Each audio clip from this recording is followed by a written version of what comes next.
Hi everyone, welcome to today's Fairset chat with the beloved Arthur Hayes. Hi. You have some really, really sharp opinions in your essays and twists, and everybody loved them. And there's rumors that you're writing something really awesome about the good, the bad, and the ugly. Do you want to give us a preview on what's coming up? I just released an essay today. You can go on Substack or Medium about France leaving the euro. It was basically the essay that corresponded to the speech that I gave, as it was yesterday on stage at Token. So go. It's an interesting read. I think I did well. All right. So, any preview on what do you think is the good one, and the bad one, and the ugly one coming In terms of what? Just like, I mean, the good is market's going up, right? in the market? We're all making money, so that's the best part. I think it's we got to build market for a while. I'm not a believer in the 4-year cycle. I think the cycle ends when the cycle ends, and money printing is going to continue, and we're just getting started with this, the medium part of the bull run. Great. So you often say that USD liquidity is very, very important for crypto. So in the next 6 to 12 months, how do you see the Fed's policy in USD liquidity, and what impact do you think it will have on Bitcoin and crypto overall? So I basically just listen to what Trump and Bessent and all the other politicians say, and they're very clear that they want to print money. Whether they call it printing money or not doesn't matter, but they want to revitalize American industry, whatever that means, which means they need to create more credit. Trump is on social media almost every day talking about how he wants lower interest rates. U.S. Secretary Bessent talks about how he wants to deregulate the banks, they're not lending enough. So whether it's the Fed or the banking system, together they want to print a lot of money. And as you've seen Trump attack different members of the Federal Reserve Board, I think over the next 6 to 12 months, he will gain control of all facets of monetary policy, and that's going to allow him and Secretary Bessent to accelerate the amount of dollars that are created, and obviously that's very, very good for crypto. Yeah, of course. And then if they start, YCC and ease money again, do you think it will go to 1 million, like you once said? I hope so. I mean, I think, million plus, hopefully, by 2027 or 2028. Great. And stablecoins are one of the biggest use cases in crypto, of course. Do you think stablecoins are just digital dollars, or will they become the main tool for global payments?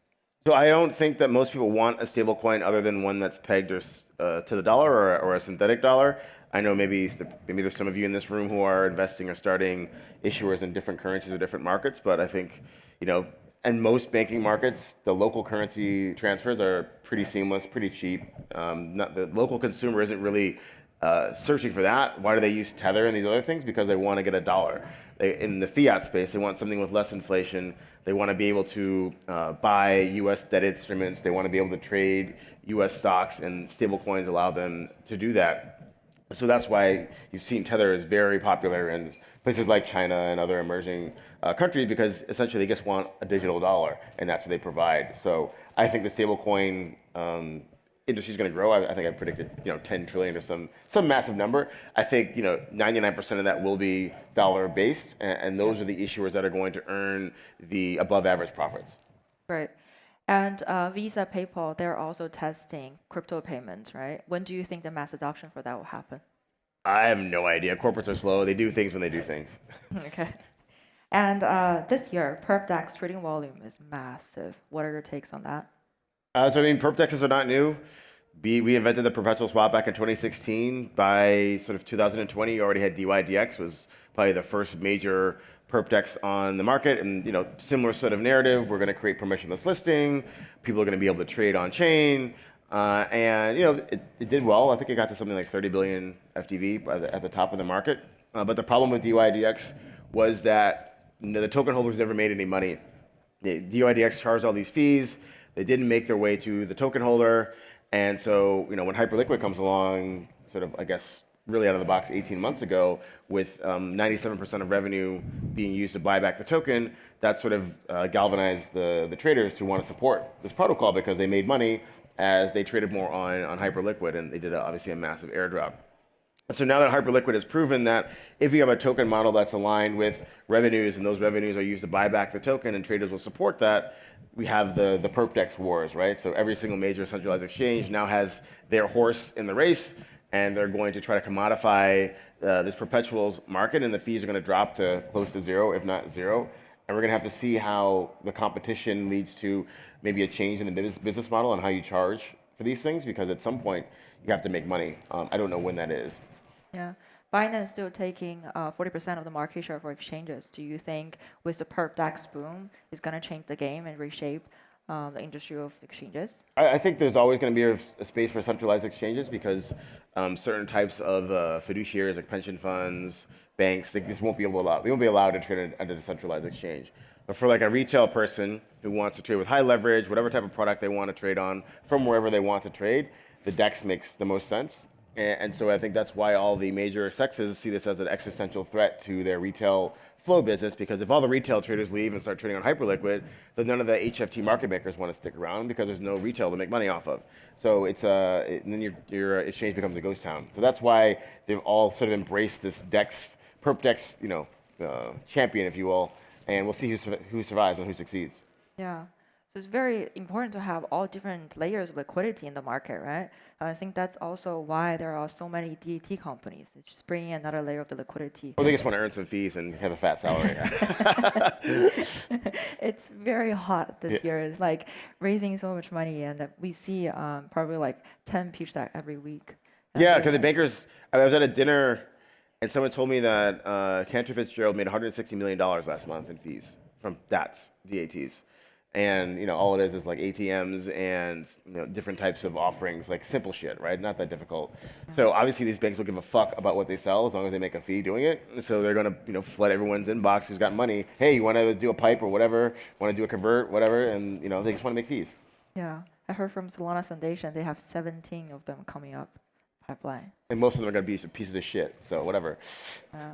There are like so many problems we see with the DAX. There's no transparency. You don't know how it's priced. You don't know the ratio of the in-kind contribution and cash. And then you don't know if they use like isolated custodian, how they're gonna get audited, and what's the governance, like who can touch a cherry, what's the buyback, and what's the repurchase agreements. Is anything gonna be in the contract? It's even like sketchier than some of the tokens out there. Yeah, it's TradFi is way sketchier than crypto most of the times. Yeah. But do you think some of that will survive? Do you think it's going to be like an important aspect? Yeah, so MicroStrategy will be around, Bitmine will be around, UPXI, which I'm an advisor of, they'll be around.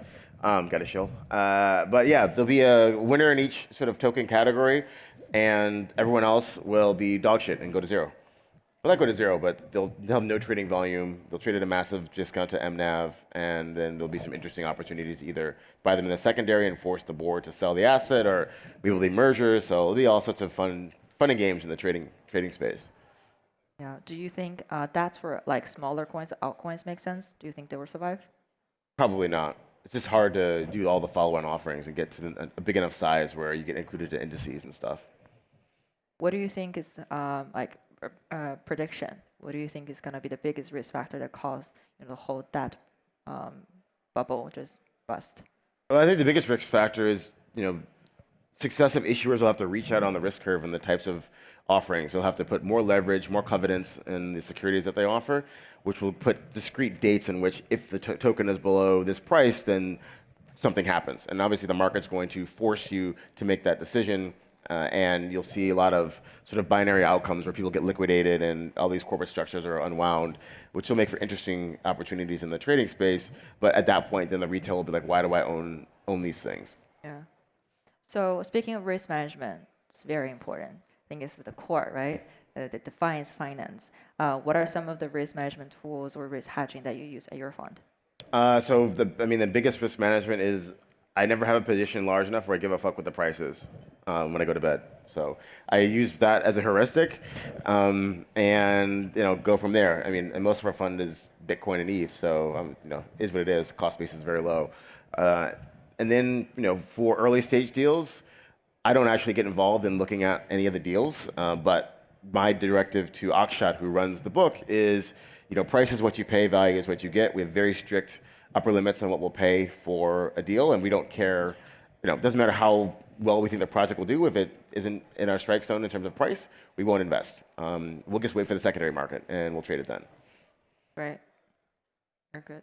So let's talk about the future. The next 3 to 5 years, which area of crypto are you most bullish about? I think stablecoins. I believe, and I wrote an essay on it. We're going to get to multi-trillion dollars worth of circulating supply of stablecoins, and so Obviously, our big bag is Athena. We think Athena is going to be number 2 behind Tether, and then they'll surpass Circle. And then once you get out of just the pure issuer space, once you have millions and billions more people who have stable coins, what are they going to do with these things? They're going to want to spend them places. So we're big backers of EtherFi and their card, which allows you to create your own self-custodial vault, and now you can spend your stable coins anywhere that Visa is accepted around the world. You're going to want to lend your stable coins, right? Aave and all those types of things will do really well. And then obviously you're going to want to trade your stable coin. So that'll be the Hyperliquids, the Lighters, the Asters, or whoever else wins the PerpDex wars. There's going to be all this capital that wants to speculate, and now they understand how a non-custodial wallet works, or a MetaMask, or Phantom, or whatever, and they're just going to start trading on all these platforms. So I think the stablecoin macro is probably one of the strongest trends because it's backed by the U.S. government, who wants to have stablecoin issuers hold lots of treasury bills and wants to give a dollar bank account to lots of people in the emerging world who otherwise wouldn't get one because their local governments don't want them to have them. Nice. What do you think of crypto AI? I mean, it was a fad for a bit. We'll see if there's any actual real products that people use and pay money for, but I don't really spend too much time looking at AI stuff. How about DeepIn? DeepIn? We were an investor in Aether. They've done really well. I don't think we've done. I don't think we've done anything in the DeepIn space in a while. Okay, got it. So, are you investing into all the different kinds of payments in crypto, like other like use cases or anything around the payment industry in crypto? So one thing that we're super excited about is how you get a small business to use stablecoin payments because they have to pay taxes, they have insurance, they have things that they have to do in the fiat space. And they have all these FX transactions, and these are small businesses. They don't really have the technology to go out and build this themselves. Is there a way to add this into their flow from just a pure SDK perspective? And so we've backed something called Codex. They're already live in like Philippines and some other emerging markets, basically helping businesses use stablecoins as payments and being able to pay pesos or other local currencies to other vendors. And so I think that's one area where there's going to be a lot of competition and growth. I wouldn't invest in an issuer. Obviously, we have our bet on Athena, but I think that market is going to be pretty sewn up between Circle, Tether, and Athena. Got it. So let's talk about venture for a little bit. A lot of people are saying that crypto venture is dying, is dead, or is not going to come back. Why are they saying that?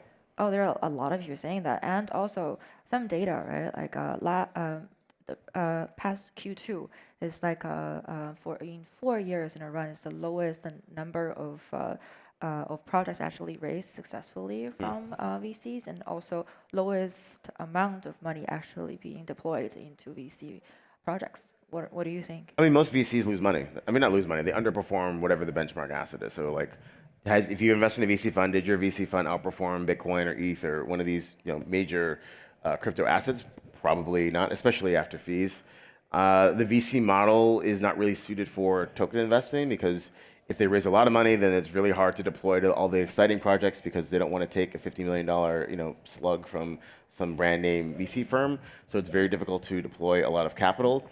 And then I think we've seen some disgruntled investors have posted their returns on some of these like token VCs, and they're absolutely atrocious. So I think that's why VC's done bad. And then obviously the 2024 vintage VC hype tokens were pretty much down only after they launched because retail doesn't want to get dumped on. And so they want something like Hyperliquid where there is no VC participation or very minimal, and there's an opportunity to actually make money because it wasn't just bid up by private investors by the time it gets to the TGE. Yeah. And we see a lot of alternative ways for raising capital in this market for projects, right? They don't have to necessarily take VC money, but what do you think of doing community rounds, KOL rounds? What do you think is the best way for a project to actually raise I think the capital? best way is participate and get tokens. So obviously, it's kind of like mining, and the second best is ICOs. I love 2017 ICOs. Put up a vision, whatever, it's a cheap price, maybe. The community either backs it or it doesn't. You list the token immediately, and now you have a market price for this thing, and then you see if the founding team is actually going to build something. And as we're talking about listings, what do you think of the current TGE model and listing models happening on the market? We always hear that a lot of the tokens are giving us so much for airdrops, for like change listing market fees. Do you think it's healthy? Do you think it's going to be sustainable? I don't think it's sustainable, but I love CZ, but he's making a fuck ton of money. He's charging people 10 to 15% on these token listings. I usually tell founders, the shittier your project is, the more you should pay CZ. And so if you actually have a good project, then don't worry about the sex listing. You just build your product, get your clients. Like, I mean, Hyperliquid's the best example, right? I don't know if Hype is listed on any centralized exchange. You pretty much have to buy the Hype spot on Hyperliquid itself. And I think that's a great model. And you've seen Plasma and some of these other new tokens. The spot volume on Hyperliquid is in the top three on Purple Eye and trading volume. So slowly, I think founders are starting to get it through their head that just because you list on a brand name centralized exchange doesn't mean your token price goes up if the tokenomics are completely fugazi and fucked. So build a good product and don't give all these tokens away to these exchanges. Give them to your users to do something valuable in your ecosystem. Right. Are there any other suggestions you would give to builders other than not giving a lot of tokens to exchanges? I don't know. Build a good product. Focus on your clients. Okay, good. And what about market making? We see a lot of different models that in the market making industry, and some of it doesn't work, some of it worked, or it's probably going to work in the future. What do you think? What are your suggestions for? Again, the shittier your project, the more you need a market maker, because they're going to basically paint the tape for you and create a chart that's nice and green and up and to the right and give it some dumb motherfucker to buy it, right? So, but if you have the actual product that has real users that is endemic to the use of your product, then you have a natural flow on the buy side, and then the market makers will just come in there just without having to be paid. So create a good product, and you don't need to worry about market making. Any preference? Fees, retainers, options? I'm not really involved in the game. I don't know. All right. So where do you think we are in the cycle? I think we're in the sort of beginning of the middle of the bull market. And I think we have another good 2 to 3 years left in this run. And the reason why I'm so bullish is if you listen to any politician around the world, they talk about all the things they're going to do for the people that they rule. And never once do they talk about raising taxes. It's, oh, we're going to, build some more bombs and bomb this guy. Oh, we're going to, give a loan for this and that and the other thing. And at the end of it, no, I guess we're going to raise taxes to 50% or whatever, right? That's just not the conversation. Everybody just expects this stuff to come out of thin air, and they just print money to do it. So it's only going to benefit people who own fixed supply assets like Bitcoin and crypto assets. Okay, we're going to end with the same old question. Where do you think Bitcoin is going to go by the end of the cycle? By the end of the cycle? Yes. Oh, I'll stick with my $1 million Bitcoin, end of the cycle. Right. Thank you so much.